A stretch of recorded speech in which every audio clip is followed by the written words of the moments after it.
E aí, galera do Tendência, aula de Biologia com a professora Ana Lia para o segundo ano e o conteúdo Gimnospermas, aula 1. Meus amores, de antemão já começo a falar aqui que justamente agora, na hora de começar as gravações, os meus vizinhos começaram a, espero eu, fazer uma pequena poda ou cortar uma grama. Eu sei que o barulho das máquinas aqui estão interferindo um pouquinho. Peço desculpas, espero que o áudio não seja tão prejudicado assim. Não tá, né? Mas fica aquele barulho chato. Então, sorry, né? E aí tem esse barulho, né? É a prática da botânica aí, né? Eu espero que eles não estejam fazendo nada ilegal, porque se tiver, eles vão se ver comigo, mas acho que não, porque eles têm uma área ali bem preservada, mas eles devem estar cortando a grama, porque tá esse barulho.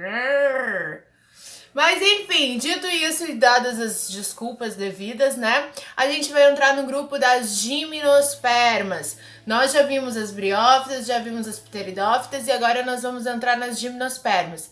As gimnospermas, meus amores, são o primeiro grupo das fanerógamas. Fanerógamas, repetindo, já falamos aqui, são as plantas com flores e sementes. Então, meus amores, as gimnospermas, essas plantas tão lindas e maravilhosas, elas são plantas que possuem flores como órgãos reprodutores e possuem sementes, só que essas sementes elas ficam nas flores uma vez que fecundadas, não no fruto como é o último grupo que a gente vai ver. Então, o que tu tem que saber fundamentalmente é que gimnosperma não tem fruto. Eu disse não tem. É a grande diferença delas, ok? Outro detalhe, a gente vai ver que elas têm características muito específicas que quando a gente olha para uma gimnosperma, a gente já consegue reconhecer facilmente. Aqui, por exemplo, nós temos as fotos de algumas gimnospermas. Nós já falamos um pouquinho sobre elas, sobre as araucárias, por exemplo. As araucárias ou pinheiro do Paraná, elas estão presentes na nossa região de serra, tanto do Rio Grande do Sul, Santa Catarina e Paraná. Existia a mata de araucária, a floresta de araucária, que antigamente tinha um volume bastante abrangente, mas agora está super reduzido devido ao desmatamento.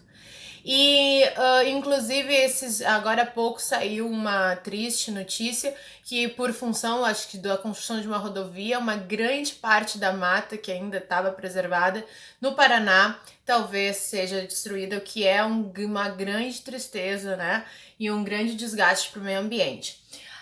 Já vamos falar um pouquinho melhor. Aí a gente tem essa daqui, que ela é bastante conhecida, principalmente aí pertinho da escola, né? Ela é bastante utilizada na jardinagem, né? As cicas e no paisagismo. E os nossos famosos pinheirinhos. O pinheirinho de Natal, eu já tinha comentado com vocês, é uma famosa gimnosperma estrógena, digamos assim, não se fala estrógena, mas se fala exótica, que a gente tem até plantações aqui, mas elas não são plantas nativas, são plantas lá do norte do hemisfério norte. E, inclusive, muitas vezes ela desgasta o meio ambiente porque ela fica competindo com árvores nativas. E nós temos o pinus também, né, que é essa árvore que as pessoas plantam porque é uma madeira barata, mas que também não é daqui, também compete com as espécies. E a nossa querida sequoia, gente, sequoia também é uma árvore gigantesca, milenar, também no hemisfério norte. Nós veremos aqui algumas coisas como isso aqui, ó, curiosidade.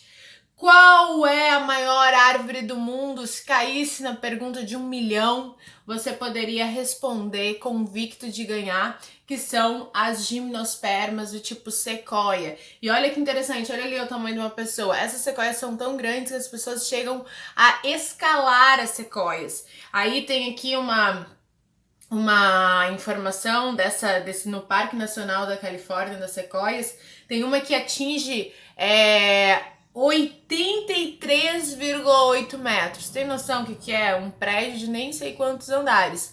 E a idade estimada de um ser vivo como esse é 2.200 anos. Tu já pensou ter um ser vivo com 2.200 anos? Só que na nossa era cristã, digamos assim, são 2.000, né, e pouquinhos, 2020. Significa que antes de Jesus estar na Terra, já existia essa árvore já estava lá, com seus séculozinhos, né, começando a sua vida. Então, se liga, que loucura ter um organismo milenar, né? E aí ele tá falando, aí, por exemplo, tem circunferência na base, 31 metros, e diâmetro da copa, 32, então são árvores realmente magníficas. Olha ali, ó, a pessoinha do lado da árvore, nem se enxerga. Nós somos formiguinhas perto dessas árvores, aí tem isso aí, que você conhece, cai, aí pra desbloquear a estrada se abre um buraquinho, né? E assim sucessivamente. Então são gimnospermas, organismos já bastante desenvolvidos do reino Plantae. E aí, meus amores, aqui o que nos interessa principalmente, o que pode vir na tua prova, se tu for fazer um Enem da vida, que é o nosso pinheiro do Paraná, que é a nossa araucária, nossa nativa daqui, né, como eu já comentei com vocês. E agora vamos pensar no seguinte, eu falei pra ti que ela é uma fanerógama, portanto possui flores. E as flores são os órgãos sexuais. Só que a gente está acostumado com o quê? Uma flor cheia de pétalas, cheirosas. E essas flores cheias de pétalas, cheirosas, coloridas, que nós presenteamos as pessoas, elas são flores típicas das angiospermas. E elas têm a função de atrair polinizadores. No caso das gimnospermas, essas flores elas não vão ser assim. Elas vão ser isso daqui. Você já viu isso daqui em algum Natal? Lá quando você fazia no ensino fundamental, enchia isso aqui de purpurina para botar na árvore de Natal? A gente tem esse hábito, né? Então, isso é a flor que a gente chama de estróbilo no caso das gimnospermas. E essa flor, ela vai ter os órgãos sexuais, que é o que realmente precisa. Ai, Ana Lia, mas ela não é brilhosa, ela não é cheirosa, ela não é colorida, como é que ela atrai os polinizadores? Ela não precisa atrair a abelhinha, a borboletinha, o bichinho para comer o néctar dela, para levar o pólen. Ela carrega o pólen de uma flor para outra através do vento. Por isso que ela pode ser feinha, não vou dizer feinha, né? Assim, desprovida do colorido, desprovida do cheiro bom, mas ela vai cumprir a sua função. E nesse momento aqui a gente tem que entender a reprodução através das flores. O que tu tens que entender basicamente na reprodução através das flores é que existem em plantas fanerógamas, tanto gimnospermas quanto angiospermas, flores que têm órgãos sexuais masculinos, flores macho, e produzem células sexuais masculinas, que normalmente são carregadas dentro do grão de pólen. O pólen carrega. É como se o pólen, entre muitas aspas, fosse o sêmen, é o que transporta o órgão sexual masculino. Desculpa, a célula sexual masculina. Enquanto que existe também a flor feminina. A flor feminina tem o órgão sexual feminino, que por sua vez se chama ovário, e dentro do ovário possui o óvulo, muito parecido à célula sexual feminina, com os nomes dos gametas dos animais, né, dos seres humanos. Agora, qual é o detalhe? No caso das flores em geral, das angiospermas e também gimnospermas, existem plantas que são monóicas, o que significa tem os dois sexos, que numa planta só existem flores macho e flores fêmeas.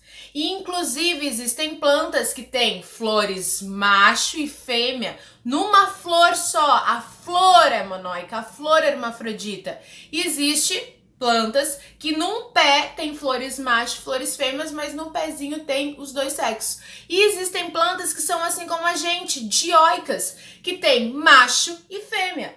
Por exemplo, o pinheiro do Paraná, a araucária. A araucária, gente, pode tu plantar um pé e se transformar numa árvore que só dê flores macho.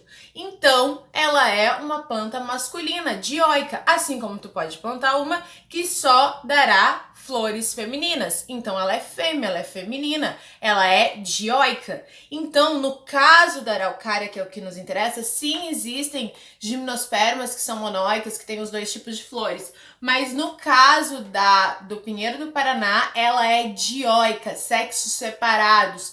Tem planta macho com flores macho, com célula macho, masculina, e tem flores fêmeas. Isso é um fato, ok?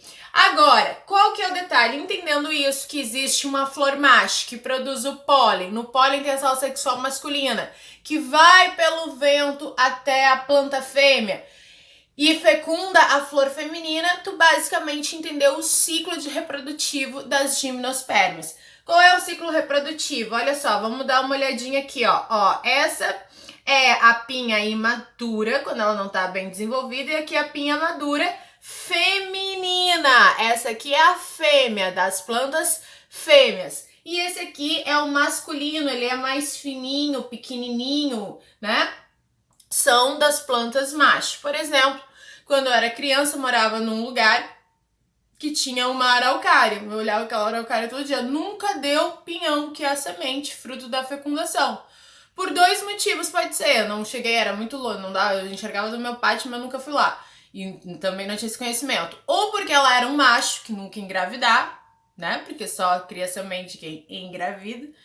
Ou ela era uma fêmea que não tinha nenhum macho perto. Então é muito parecido com reprodução dos animais, certo? E aqui, ó, está essa pinha fecundada. Quando o pólen da flor masculina vai até a flor feminina, acontece a fecundação e aí a formação do embrião. Onde que o embrião está? O embrião está envolvido ali, ó, compõe a semente. E a semente é o pinhão. Então, o pinhão, gente, é a semente que está na flor fecundada e não no fruto. Então, quando a gente come o famoso pinhão, a festa do pinhão lá de Lages, da pinha vem o pinhão, a gente está comendo a semente, beleza? Aí aqui a gente tem alguns exemplos das plantinhas gimnospermas, né? Aqui a gente tem os ciprestes, que às vezes a gente consegue enxergar aqui no paisagismo, é utilizado para decoração e tal, né? Das casas, né? Cicas, que é aquela plantinha que eu falei pra ti, que ela tem até um aspecto bastante parecido às vezes, no geral, até com uma pteridófita, com uma samambaia, mas ela é uma gimnosperma. E aqui o pinus, que é essa que tem, as pessoas dizem floresta de pinos, mas a gente chama de monocultura, né? Porque é uma plantação exótica de outros países que às vezes está no meio da mata nativa, junto com os eucaliptos, que também são exóticos, mas que são angiospermas. E quando ele tá no meio do morro, que deveria ser floresta atlântica e tal, a gente tem que ficar triste porque ele não devia estar lá e ele tá fazendo com que outras plantas não nasçam no lugar, fazendo com que animais não se alimentem dele e não é legal, tá? Então fica a dica. E aí, meus amores, aqui tá começando a mostrar os vários exemplinhos, ó, das flores. Deixa eu ver quanto tempo eu tenho, que hoje eu não tô enxergando o cronômetro. Ah, agora sim, 12 minutinhos. Então, aqui a gente tá vendo as flores, né, do pinheiro. Aqui a feminina, aqui a masculina, que as pessoas fazendo volta numa sequoia, e aqui a araucária, pinheiro do Paraná. Então, como já faz 12 minutinhos, eu vou deixar a próxima aula só para falar da reprodução, especificamente das características gerais da garota, falando aqui que basicamente a gente já conversou, só pra gente finalizar. Beleza? Fechou? É isso aí.